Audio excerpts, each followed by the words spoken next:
नमस्कार दर्शकबिन, तपाईहरुलाई आज म एकीकृत निर्देशन जुन 2076 सम्बन्धी केही जानकारी ल्याएको छु। तपाईहरुलाई स्वागत गर्न चाहे। त्योभन्दा पहिला एजुकेट नेचुरल युट्युब च्यानलमा नमस्कार सबैजनालाई।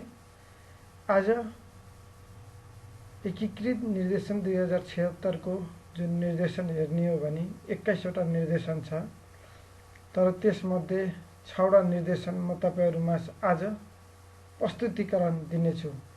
नेपाल राष्ट्र बैंक क, ख र ग वर्गका इजाजत पत्र प्राप्त संस्थाहरूलाई जारी गरिएको एकीकृत निर्देशन 2075 र सो पश्चात मिति 2076 कार्तिक 15 सम्म जारी भएका परिपत्र निर्देशन समेतलाई समावेश गरी परिमार्जन गरिएको यो एकीकृत निर्देशन 2076 का 6 वटा निर्देशन म तपाईहरुमा आज प्रस्तुति।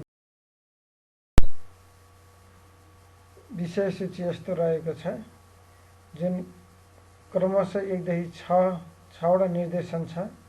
म तपाईहरुमा त्यो भन्न गइरहेको छु। जुन पहिलोमा रहेको छ न्यूनतम पुँजीको सम्बन्धी व्यवस्था, कर्जा सापटको वर्गीकरण र कर्जा नोक्सानी सम्बन्धी व्यवस्था, एकल ग्राहक तथा क्षेत्रगत पुँजी सापट र सुविधाको सीमा निर्धारण सम्बन्धी व्यवस्था, लेखा नीति तथा वित्तीय विवरणहरूको ढाँचा सम्बन्धी व्यवस्था, जोखिम व्यवस्थापन गर्ने सम्बन्धी व्यवस्था, संस्थागत सुशासन सम्बन्धी व्यवस्था।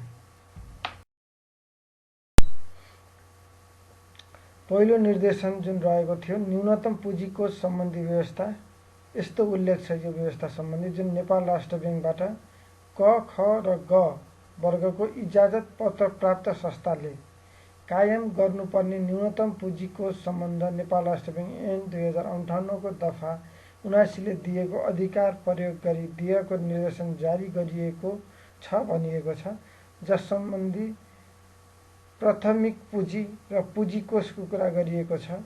जुन क वर्ग र ख र ग वर्गको कुरा गर्दाखेरि क वर्गलाई क्यापिटल एडिक्वेसी फ्रेमवर्क 2015 बमोजिम भन्ने कुरा गरेको छ भने ख र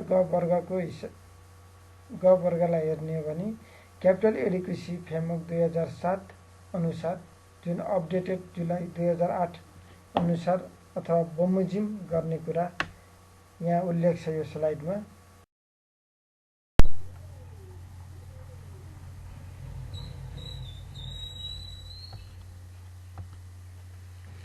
यसैगरी वाणिज्य बैंकहरूले आर्थिक वर्ष 76-77 देखि क्यापिटल एडिक्वेसी फ्रेमवर्क 2015 मा व्यवस्था भए बमोजिम काउन्टर साइकल बफर कायम गर्नुपर्ने यहाँ उल्लेख रहेको छ, र counter cycle buffer common equity tier 1 को पुँजी कोषबाट कायम गर्नुपर्ने छ। आर्थिक वर्ष 76-77 को काउन्टर साइकल बफरको अनुपात कुल जोखिम भारित एक्सपोजरको 2% तोकिएको यहाँ जनाएको छ। यसैगरी अर्को चाहिँ हेरौँ, यस्तो बफर 2077 असार मसान्तसम्म कायम गरिसक्नुपर्ने छ भन्नाले यो 2000 असार मसान्तसम्म यस्तो बफर चाहिँ कायम गरिसक्नु पर्यो। उक्त समय अवधिमा बफर पुँजीकोष कायम नगरेमा के रहेछ भने मुनाफाबाट नगद लाभांश वितरण गर्न नपाइने, तर यहाँ के पनि राखेको छ बोनस सेयरमा लाग्ने कर प्रयोजन बाहेक भनेपछि जुन बोनस सेयर चाहिँ जारी गर्न मिल्ने र त्यसमा लाग्ने कर चाहिँ नगद लाभांशको रूपमा दिन त मिल्ने, तर वितरणको हिसाबमा चाहिँ गर्न नमिल्ने, खालि कर प्रयोजन मात्रै गर्न पाइने भन्ने कुरा। यसैगरी रेगुलेटरी क्यापिटल र रिस्क वेटको कुरा आयो यहाँ। जस्तै यहाँ मिनिमम कमन इक्विटी टायर 1 रेसियोको लागि 4.5 राखेको छ। यसैगरी क्यापिटल कन्जर्भेसन बफर यो भनेको 2.5 भनेको छ, र minimum common equity plus capital conservation भनेको यो दुईटा प्लस गर्दाखेरि कति त 7% भनौँ। यसैगरी minimum tyre 1 capital ratio 6%, minimum total capital ratio 8.5 र minimum total capital ratio plus capital conservation buffer चाहिँ 11% को कुरा गर्यो यहाँ। अब यो टेबलले पनि मिनिमम क्यापिटल कन्जर्भेसन रेसियो देखाइरहेछ जुन standard for the individual bank, र यहाँ अब यो लिमिट राखिदिएको छ 4.5 देखि 5.1 भयो भने 100%, 5.1 to 5 देखि 5.75 भयो भने 80% र 5.75 देखि 6.375 भयो भने 60%, 6.375 देखि 7 भयो भने 40% र एबभ 70 भयो भने 0% भन्ने कुरा यहाँ उल्लेख गर्यो। यसैगरी अर्को स्लाइडमा जाउँ। अर्को स्लाइडमा रिस्क मेजरमेन्ट र त्यसको रिस्क वेटको बारेमा कुरा गरेको छ। जस्तै कुनै पनि क्लेम आयो गभर्नमेन्ट अफ नेपाल अथवा नेपाल राष्ट्र ब्याङ्कमा भने त्यसको रिस्क वेट चाहिँ 0 मान्ने भनेको छ। यस्तै गरी claim on a foreign government and their central bank foreign government र तिनीहरूको सेन्ट्रल ब्याङ्कमा क्लेम भयो भने त्यस्तो केसमा अनि रिस्क स्कोर अनुसार डिटरमाइन गर्ने भनेको छ। कन्ट्री रिस्क स्कोर अनुसार जस्तै 0 देखि 1, 2, 3, 4 to 6 र 7 छ। त्यस्तो भयो भने 0 देखि 1 भयो भने 0%, 1 2 भयो भने 20%, 3 भयो भने 50%, 4 देखि 6 भयो भने 100% र 7 भयो भने 150 भनेको छ। Claim on the banks for the international settlement,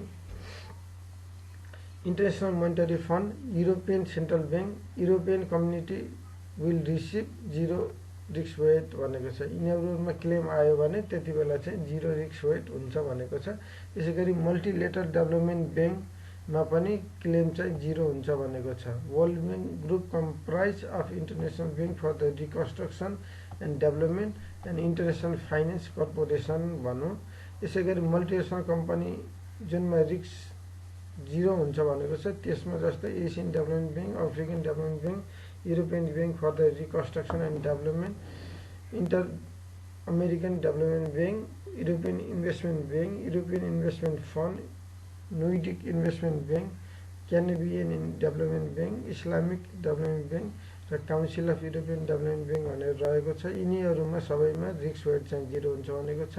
र यो यसमा standard risk weight for claim on other than the above माथि भन्दा बाहेकका मल्टिनेसनल कम्पनी अथवा मल्टिलेटरल डेभलपमेन्ट ब्याङ्कमा चाहिँ रिस्क वेट चाहिँ 100% हुन्छ भन्यो।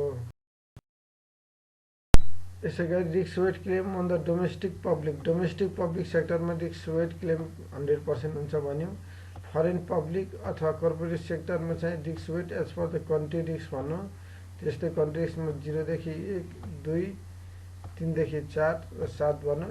0 देखि 1 20%, 2 50, 3 देखि 6 100 र 7 चाहिँ 150 भनौँ। Risk weight claim for the domestic corporate including claim on the insurance company र सेक्युरिटी। इन्सुरेन्स कम्पनी र सेक्युरिटीमा समेत क्लेम भयो भने 100% को कुरा गर्यो। Claim secure by the mortgage on the commercial real estate commercial real estate mortgage राखेर सेक्योर गरेको त्यस्तोमा क्लेम आयो भने 100% रिस्क वेट गर्नु पर्यो भन्यो। र 150 risk weight shall be applied, 150 risk weight shall be applied for the venture capital र प्राइभेट इक्विटी इन्भेस्टमेन्टमा चाहिँ 150 रिस्क वेट राख्ने कुरा जुन चाहिँ secure by residential property and any point of time during the last 2 years भन्ने कुरा गर्यो यसमा। यसै गरी अब अफ ब्यालेन्स सिट आइटममा जुन रिस्क वेट एसाइन गरेको छ यसमा हेरौँ। यसमा any commitment that are unconditional cancellable without prior notice or automatic cancellable, जुन अटोमेटिक क्यान्सिल हुन्छ अथवा नोटिस दिएर क्यान्सिलेबल गर्न मिल्दैन। Unconditional cancellable without prior notice भने नोटिस बेगर क्यान्सिल गर्न नमिल्ने अथवा अटोमेटिक क्यान्सिल हुनेमा रिस्क वेट 0 छ। त्यसै गरी फरवर्ड एक्सचेन्ज कन्ट्र्याक्टको केस छ भने 110%, सर्ट टर्म ट्रेड्स रिलेटेड कन्टिजेन्सीमा 20%, undertaking provide commitment balance sheet आइटममा 20%, unsettlement security foreign exchange transaction between bank and customer भनेको छ यसमा 20%, लङ टर्म ट्रेड रिलेटेड कन्टिजेन्सीमा 50%, पर्फर्मेन्स रिलेटेड कन्टिजेन्सीमा 50%, सर्ट टर्म इरेभोकेबल क्रेडिट कमिटमेन्टमा यसमा पनि 20%, लङ टर्म इरेभोकेबल क्रेडिट कमिटमेन्टमा 50%, रिपर्चेज एग्रिमेन्ट सेक्युरिटी लेन्डिङमा 100%, direct credit substitute 100%, unpaid portion of partly share and security 100% र अदर कन्टिजेन्ट लाइबिलिटी 100%, अनपेड ग्यारेन्टी क्लेममा 200। यहाँ तपाईँले नोटिस गर्नुपर्ने कुरा के छ भने ग्यारेन्टी क्लेम भयो भने 200% र अरू सर्ट टर्म प्रायः जस्तो सर्ट टर्मको चाहिँ 20% छ, लङ टर्मको चाहिँ 50% छ, एउटा फरवर्ड एक्सचेन्ज कन्ट्र्याक्टको चाहिँ 10% छ।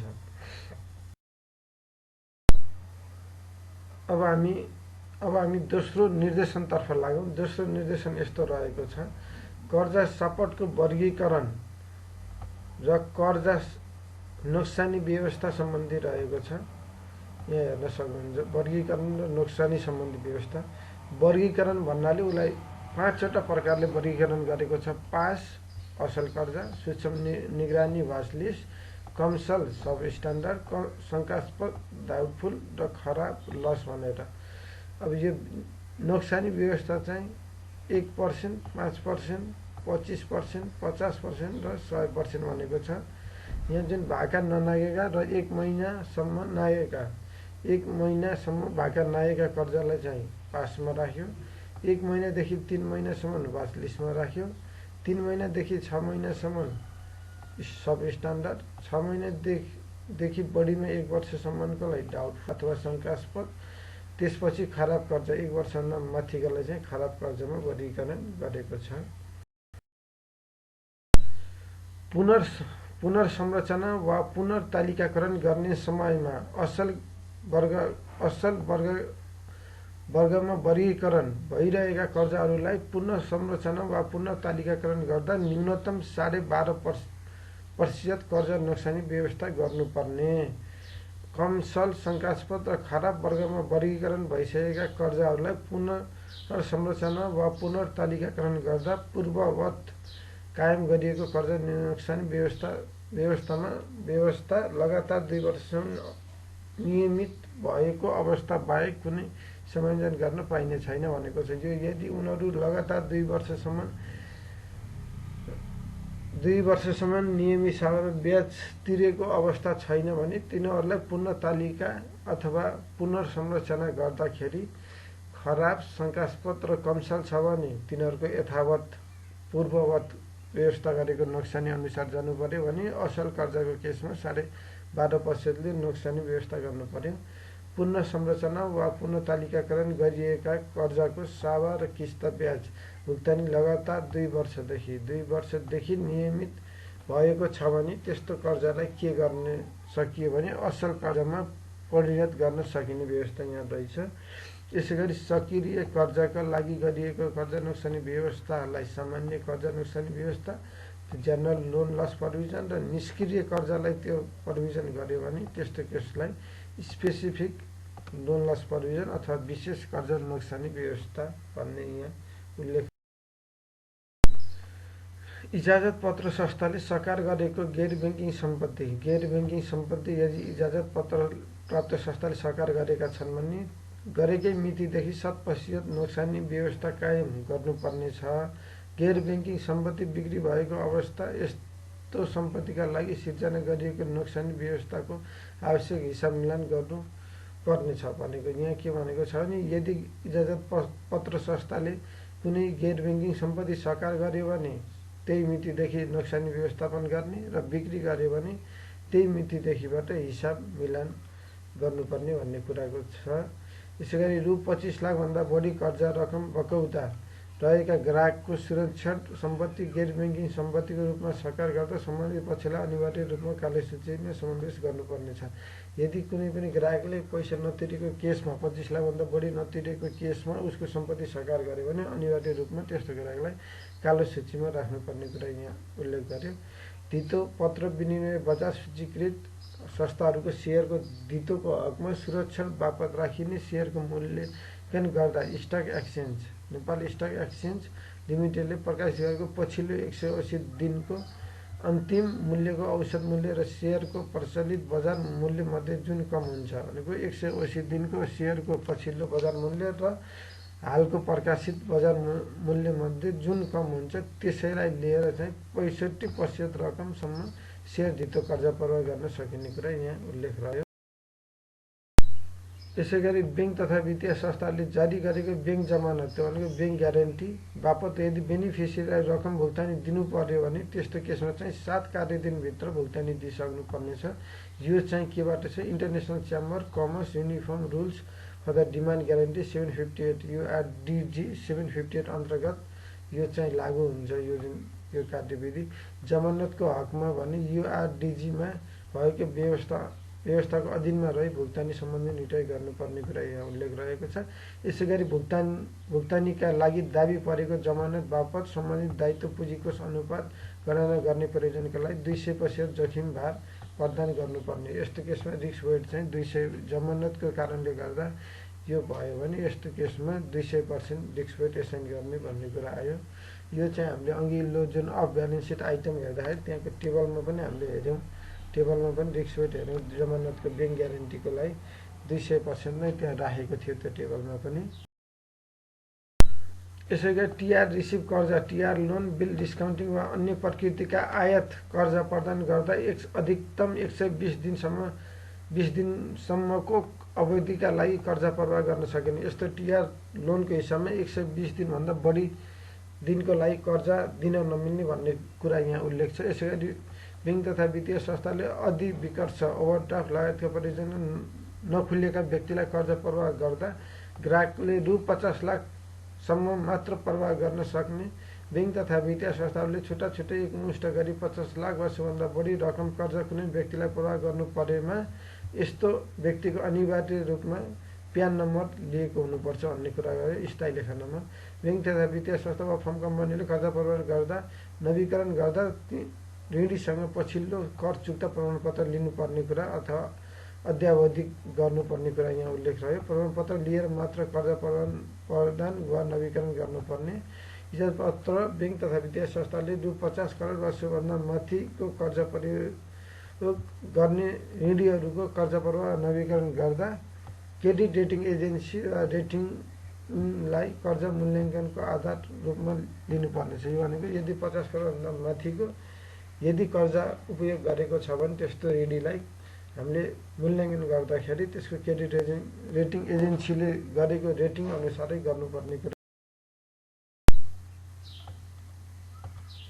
यसैगरी अर्को स्लाइडमा लागौँ। अर्को स्लाइडमा इजाजत पत्र संस्थाले एउटै ग्राहक फर्म कम्पनी वा आपसी सम्बन्ध भएका ग्राहकको समूहलाई कोषमा आधारित फन्ड बेस र गैर कोषमा आधारित नन फन्ड बेस बढीमा कति दिन सक्छ भनेको छ। प्राथमिक पुँजीको बढीमा 25%सम्म कायम गर्न सक्ने कुरा गरेको छ। तर देशको उत्पादन रोजगारीको पक्षलाई दृष्टिगत गरी निर्यात क्षेत्र, साना तथा मझौला उद्योग, औषधि उत्पादन, कृषि क्षेत्र, पर्यटन उद्योग, सिमेन्ट उद्योग, फलाम उद्योग, अन्य उत्पादकमूलक उद्योगहरूमा प्रभाव हुने कर्जाहरूको सीमा चाहिँ अधिकतम कति रहने भनेको छ। यहाँ 30% कायम गरिएको छ भनेको छ। यसैगरी कर्जा सपोर्ट तथा सुविधाको सीमा स्वीकृत इजाजत पत्र संस्थाको लागि आन्तरिक लेखा परीक्षकले प्रमाणित गरेको ठिक अघिल्लो मसन्तको बास्यलतमा देखिने प्राथमिकताको आधारमा प्रति ग्राहक कर्जा सपोर्ट तथा सुविधाको सीमा निर्धारण गर्नुपर्ने व्यवस्था यहाँ रहेको छ। यसैगरी इजाजत पत्र संस्थाले जलविद्युत लगायत नवीकरणीय ऊर्जा परियोजना, विद्युत प्रसारण line, transmission line, cable car निर्माण यस्तोमा चाहिँ यहाँ के उल्लेख गरेको छ भने कोषमा आधारित, कोषमा फन्ड बेस र नन फन्ड बेस गैर कोषमा आधारित चाहिँ उनीहरूको प्राथमिक पुँजीको बढीमा 50%सम्म प्रवाह गर्ने सक्ने कुरा गरेको छ। र यहाँ तलपट्टि चाहिँ के गरेको छ भने यस्तो जुन नवीकरणीय ऊर्जा हुन्छ यस्तो ऊर्जामा 25% भन्दा बढी कर्जा प्रवाह गर्नुपर्ने अवस्था छ भने त्यस्तो केसमा पर्चेस एग्रिमेन्ट भनेको पावर पर्चेस एग्रिमेन्ट पनि खरिद बिक्री सम्झौता, विद्युतको खरिद बिक्री सम्झौता पनि लिनुपर्ने व्यवस्था यहाँ राखेको छ। यसैगरी इजाजत पत्र बैंक तथा वित्तीय संस्थाहरूले विशुद्ध जलविद्युत परियोजना, विद्युतीय प्रसारण लाइन, ट्रान्समिसन लाइन, नवीकरण ऊर्जा, केबल कार निर्माण सम्बन्धी यसमा लगानी गर्ने हो भने यस्तो केसमा बढीमा 50%सम्म जान सकिने कुरा यहाँ उल्लेख रहेको छ। बढीमा यसैगरी आपसी सम्बन्ध भएका ग्राहकलाई एउटै समूह कस्तो ग्राहकहरूलाई मान्ने भनेको छ। कुनै कम्पनीले अर्को कम्पनीको 25% वा सोभन्दा बढी सेयर लिएको वा यस्ता दुवै कम्पनीहरू अनुभव यदि कुनै एउटा कम्पनीले अर्को कम्पनीको 25% भन्दा सेयर लिएको छ या सोभन्दा बढी लिएको छन्, यस्तै दुवै कम्पनीलाई चाहिँ एउटै समूहमा राख्न सकियो। र त्यसै गरी व्यक्ति कम्पनीको सञ्चालक प्राइभेट लिमिटेड कम्पनी सेयरधनी साझेदारी फर्मका साझेदार प्राइभेटर तथा यस्ता व्यक्ति सञ्चालक सेयरधनी साझेदार वा प्राइभेटरको एकाघरमा बसोबास गरी आएका वा छुट्टाबिन भनेको बसोबास गर्दै आएका वा छुट्टा भिन्न भएका भन्ने कुरा यहाँ राख्यो। पति पत्नी, छोरा छोरी, धर्मपुत्र पुत्री, बुवा आमा, सौतेनी आमा र आफूले पालन पोषण गर्ने हकमा यहाँ ध्यान दिनु होला। पालन पोषण गर्नुपर्ने भयो भने मात्रै, पालन पोषण गर्नुपर्ने छ भने त्यस्तो केसमा हामीले एउटै समूहमा राख्न सक्छौँ। त्यसै गरी एकै समूह भनी आबद्ध रहेका, कुनै पनि एउटै समूह भनेर आबद्ध रहेको भन्ने उल्लेख गरेको छ नि, त्यस्ता अटोमेटिक एकै समूहमा पर्ने भए एउटै समूह। चौथो निर्देशनतर्फ लागौँ। चौथो निर्देशनमा के उल्लेख गरेको छ भने लेखा नीति सम्बन्धी उल्लेख गरेको छ। चौथो निर्देशनमा लेखा नीति तथा वित्तीय विवरणको ढाँचा सम्बन्धी यसले उल्लेख गरेको छ। इजाजत पत्र संस्थाले आफ्नो वित्तीय विवरण तथा वित्तीय विवरणहरू नेपाल वित्तीय प्रतिवेदन यो भनेको NFRS भनेको नेपाल फाइनेन्सियल रिपोर्टिङ स्ट्यान्डर्ड अनुसार हुनुपर्छ भन्ने कुरा गर्यो। र यदि समावेश नगरेको क्षेत्रहरूमा चाहिँ अन्तर्राष्ट्रिय वित्तीय प्रतिवेदन अनुसार हुनुपर्छ भन्ने कुरा यहाँ उल्लेख गर्यो। जुन इन्टरनेसनल फाइनेन्सियल रिपोर्टिङ स्ट्यान्डर्ड यदि त्यो समावेश नगरेको क्षेत्र पर्यो भने त्यो IFRS युज गर्ने र समावेश गरेको क्षेत्रको हिसाबमा चाहिँ NFRS युज गर्नुपर्ने कुरा यसमा उल्लेख गर्यो। ब्याङ्क तथा वित्तीय संस्थाले एकीकृत निर्देशन प्रतिवेदन लगायत प्रमुख वित्तीय परिसूचकहरू भनेको यो इन्डिकेटरहरूको कुरा गर्यो। अन्तिम वित्तीय प्रतिवेदन रहेको त्रैमासिक महिनाको व्यतीत भएको मितिले 30 दिनभित्र कुनै एउटा राष्ट्रिय स्तरको दैनिक पत्र पत्रिकामा अनिवार्य रूपमा प्रकाशित गरी सोको एक प्रति ब्याङ्क तथा वित्तीय संस्था नियमन विभाग र सम्बन्धित सुपरिवेक्षक विभागलाई समेत उपलब्ध गराउनु पर्ने यहाँ उल्लेख गरे। जस्तै यसले के भन्छ भने यदि एउटा क्वार्टर सकेपछि ब्याङ्क अथवा वित्तीय संस्थाले आफ्नो जुन इन्डिकेटरहरू छ त्यो इन्डिकेटर चाहिँ त्यो महिना व्यतीत भएको क्वार्टर इन्ड भएको 30 दिनभित्र राष्ट्रिय स्तरको दैनिक पत्रिकामा अनिवार्य रूपमा प्रकाशित गर्ने कुरा यसमा उल्लेख गर्यो। यसै गरी अन्तरिम वित्तीय प्रतिवेदन प्रकाशन गर्दा अनिवार्य रूपमा इन्टर्नल लेखा परीक्षकबाट प्रमाणित गरेर मात्र प्रकाशन गर्नुपर्ने, यस्तो चाहिँ प्रमाणित गरेर मात्रै प्रकाशित गर्न मिल्यो। यसै गरी आफ्नो वार्षिक हिसाबको आधारमा तयार पारेको वार्षिक वित्तीय विवरण बाह्य लेखा परीक्षकबाट प्रारम्भिक लेखा परीक्षण कार्य समाप्त भएपछि तयार भएको प्रारम्भिक प्रतिवेदन, सोको प्रतिवेदन ओफर, व्यवस्थापनको जवाब तथा सोको आधारमा यस ब्याङ्कले तोकेको ढाँचामा तयार पारिएको वित्तीय विवरण हो। आर्थिक वर्ष समाप्त भएको 3 महिनाभित्र भनेपछि यदि वार्षिक विवरण हो भने आर्थिक वर्ष समाप्त भएको 3 महिनाभित्र त्यो चाहिँ सुपरिवेक्षक विभागमा चाहिँ बुझाउनु पर्यो स्वीकृतिका लागि। इजाजत संस्थाले लेखा नीति बमोजिम लेखाङ्कन गरिएका कर्जाहरूको ब्याज आम्दानी मध्ये यस ब्याङ्कको निर्देशनको आधारमा प्रभावी आधार भनेको एक्युरेल बेसिस अनुसार लेखाङ्कन गरिनेछ भन्ने कुरा यसमा राख्यो। इजाजत संस्थाले हरेक कर्जामा आफ्नो लेखा नीति बमोजिम लेखाङ्कन गर्ने हानि नोक्सानी इम्पियरमेन्ट लस हानि नोक्सानी तथा ब्याङ्कको निर्देशन 2 बमोजिम काम हुने कर्जा नोक्सानी व्यवस्था लोन लस प्रोभिजनको विस्तृत विवरण प्रत्येक त्रैमासमा तयार गर्नुपर्ने भन्ने कुरा यसमा उल्लेख रह्यो। अब हामी 5 नम्बरको जुन निर्देशिका छ 5औं नम्बरको निर्देशिकातर्फ लागौँ। 5औं नम्बरको निर्देशिकाले के भनेको छ भने जोखिम व्यवस्थापन गर्ने सम्बन्धी रहेको छ।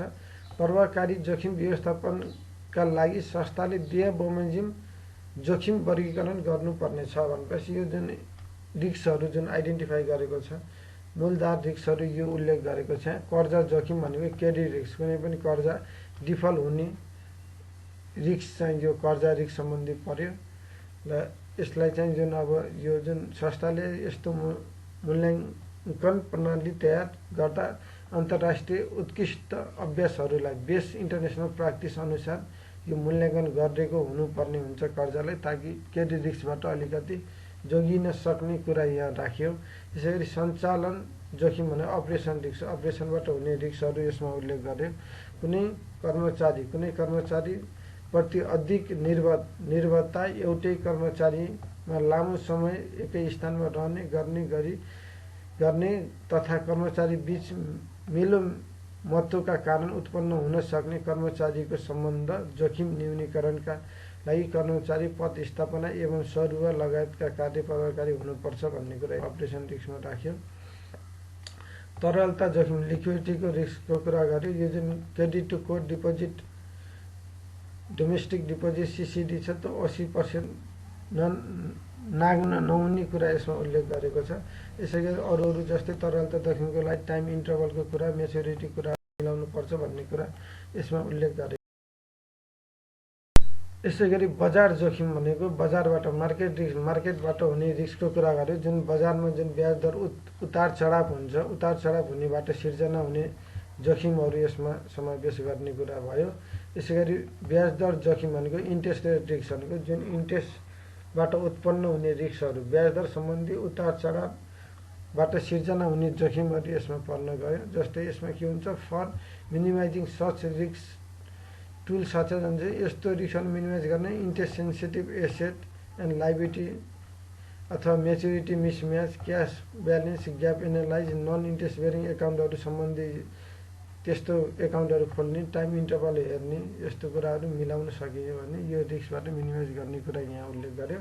विदेशीय विनिमय जोखिम फरेन एक्सचेन्ज रिस्कको कुरा गर्यो। जुन विदेशी विनिमय जुन परिवर्तन हुन्छ दर बीचमा, त्यसले पनि रिस्क क्रिएट गर्न सक्छ। त्यस्तो रिस्कहरू पनि हुन सक्ने भएर एउटा जोखिम हुने भयो ब्याङ्क संस्थाहरूलाई। संस्थाको विदेशी विनिमयको दैनिक खुद्रा अवस्था बढीमा प्राथमिक पुँजीको 30% हुने सीमा कायम गरिएको छ भनेको चाहिँ प्राइमरी क्यापिटलको 30% बढी चाहिँ दैनिक खुद्रा अवस्था विदेशी विनिमयको दैनिक खुद्रा अवस्थाको कुरामा यो 30% भन्ने कुरा गर्यो।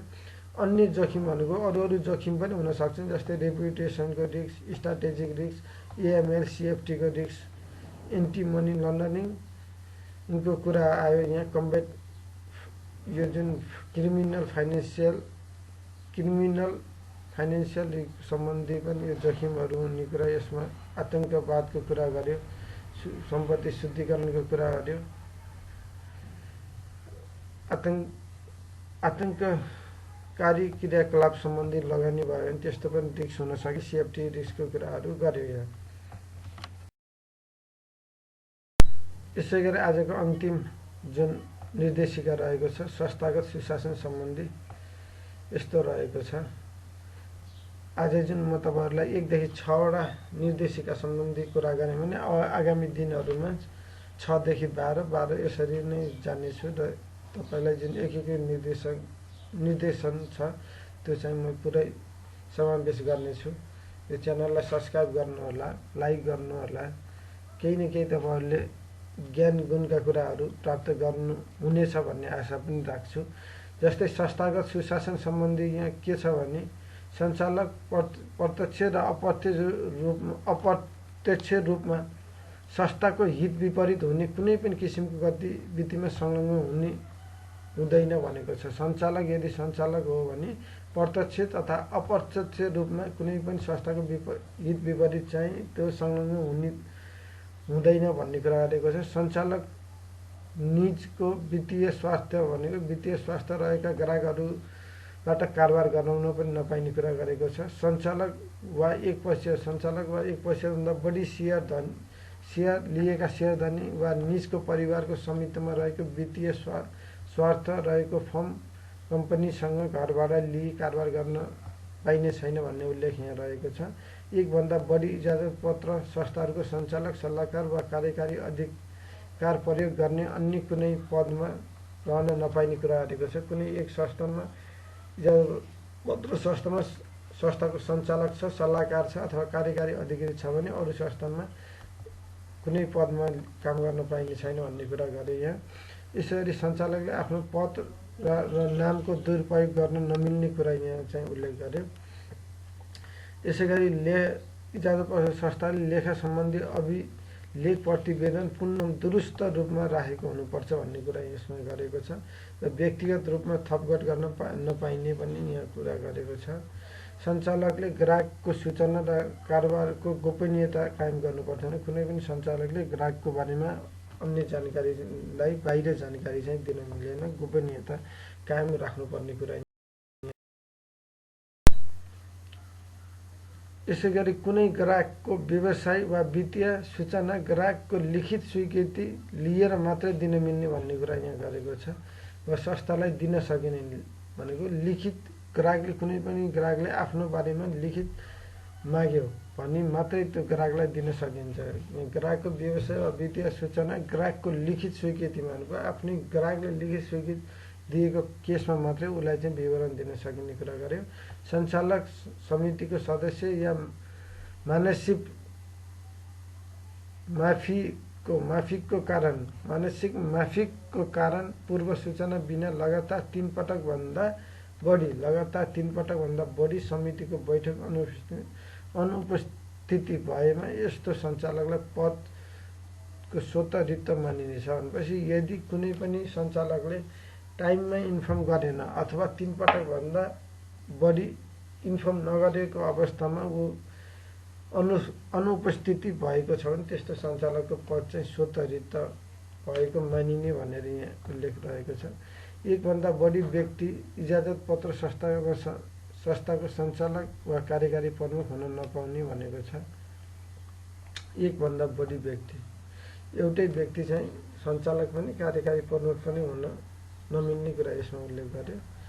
यसै गरी एउटा इजाजत पत्र संस्थाले अर्को इजाजत पत्र संस्था घ वर्गमा सेयर लगानी क्रस होल्डिङ भई सञ्चालक नियुक्ति गर्न छुट नभएको, यसरी पनि छुट छैन भन्ने कुरा यहाँ उल्लेख गर्यो।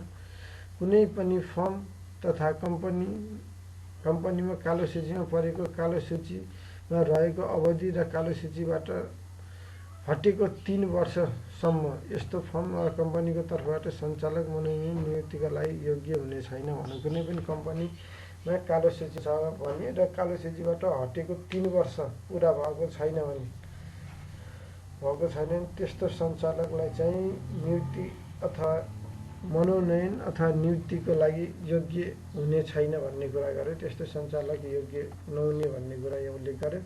70 वर्ष नआएको पत्र संस्थाको सञ्चालक पदमा नियुक्ति अथवा पुनः नियुक्ति गर्न नमिल्ने। यदि 70 वर्ष कट्यो भने नियुक्ति पनि गर्न मिलेन र पुनः नियुक्ति पनि गर्न नमिल्ने कुरा गर्यो। र कोही चाहिँ नियुक्ति भइसकेको अवस्था छ भने त्यसलाई 74 वर्षभन्दा बढी चाहिँ त्यो बाल रहन मिलेन पदमा भन्ने कुरा यसमा। यसै गरी यहाँ चाहिँ कार्यकारी अधिकृतको पदको कुरा गर्यो। जस्तै कार्यकारी प्रमुख हुनको लागि 65 वर्ष नआएको व्यक्ति हुन मिलेन, कम्तीमा 65 वर्ष हुनु पर्यो। 65 वर्ष नआएको व्यक्ति वा वित्तीय संस्था कार्यकारी प्रमुख नियुक्ति पुनः नियुक्ति योग्य छैन भनेको छ भने 65 वर्ष उसको क्रस भयो भने ऊ चाहिँ योग्य रहेन नियुक्ति हुनको लागि, नियुक्ति अथवा पुनः नियुक्ति हुनलाई योग्य रहेन। साथै कोही नियुक्ति भइसकेको छ भने त्यस्तो केसमा 69 वर्षभन्दा बढी त्यो पदमा चाहिँ बहाल रहन नसक्ने कुरा यहाँ उल्लेख रह्यो।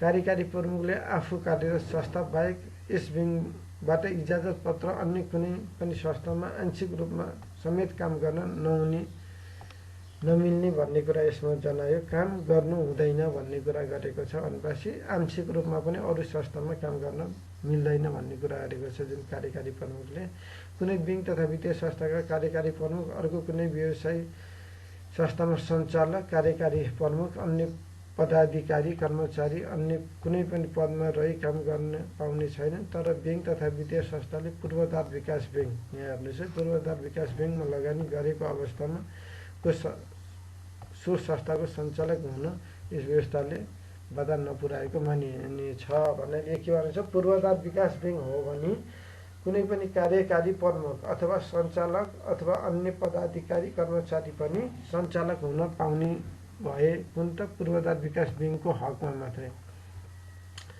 चुक्ता पुँजीको दिया बमोजिम भन्दा बढी हुने गरी सेयर धारणा गर्ने सेयर धनी वा संस्थाको सञ्चालक पद बाहेक कार्यकारी प्रमुख लगायत कुनै पनि तहको कर्मचारी पदमा नियुक्ति हुन योग्य हुने छैन भनेको छ। यहाँ के भनेको छ भने चुक्ता पुँजी दिया बमोजिम भन्दा बढी हुने गरी सेयर धारणा गरेका सेयर धनी जसको सेयर यो जुन चुक्ता पुँजी छ त्यो अनुसार सेयर धारणा गर्ने सेयर धनी चाहिँ सञ्चालक पद बाहेक भनेको उनीहरू सञ्चालक पदमा मात्रै बस्न पाए, तर कार्यकारी प्रमुखमा चाहिँ तथा कार्यकारी प्रमुख होस् या कर्मचारी त्यो पदमा चाहिँ नियुक्ति हुन नमिल्ने कुरा गरेको छ। जस्तै यहाँ चुक्ता पुँजी 1% बढी छ भने त्यस्तो पनि हुन पाएन, कार्यकारी प्रमुख अथवा कर्मचारी हुन पाएन।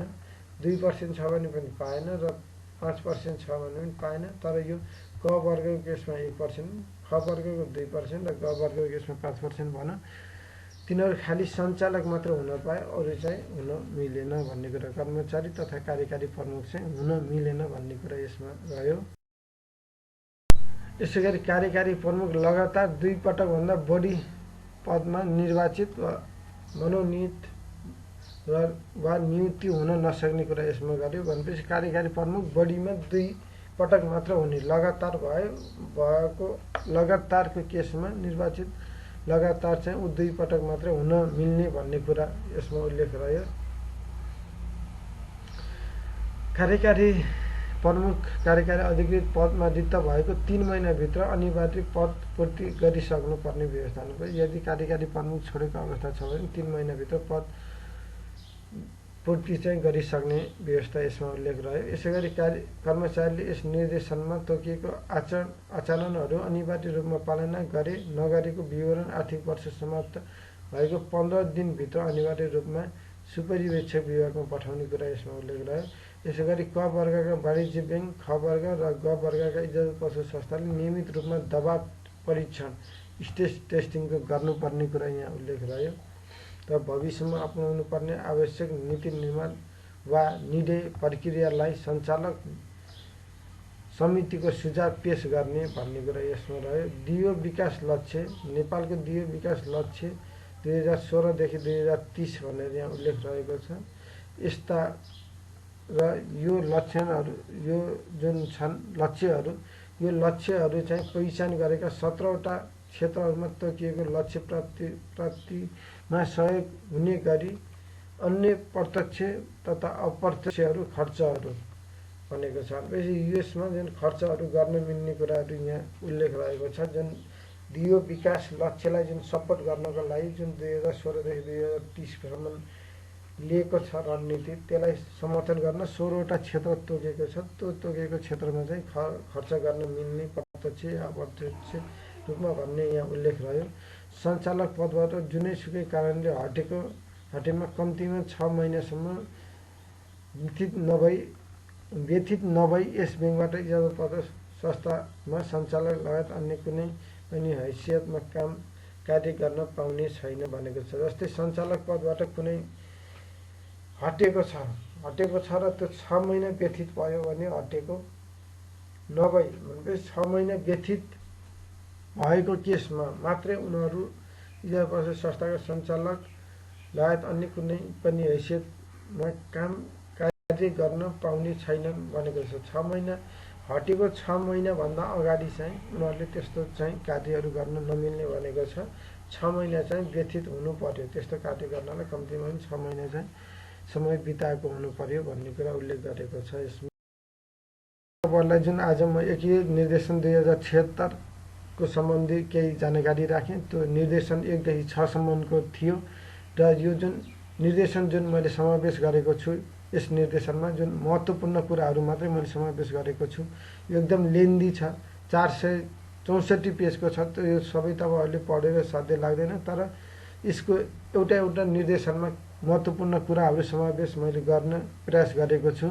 यो च्यानललाई कृपया सब्सक्राइब गरिदिनु होला, लाइक गरिदिनु होला र आगामी दिनहरूमा पनि बाँकी निर्देशनहरू लिएर तपाईँहरूमा आउने कामना गर्दै आज म तपाईँहरूमा बिदा माग्न चाहेँ। जहाँ हुनुहुन्छ खुसी रहनुहोला। लकडाउनको अवधि रहेको छ, आफ्नो आफ्नो स्थानमा रहनुहोला, यथावत स्थानमा रहनुहोला र खुसी हुनुहोला, ह्याप्पी हुनुहोला भन्दै तपाईँहरूमा म बिदा मागेँ। हस्त, धन्यवाद।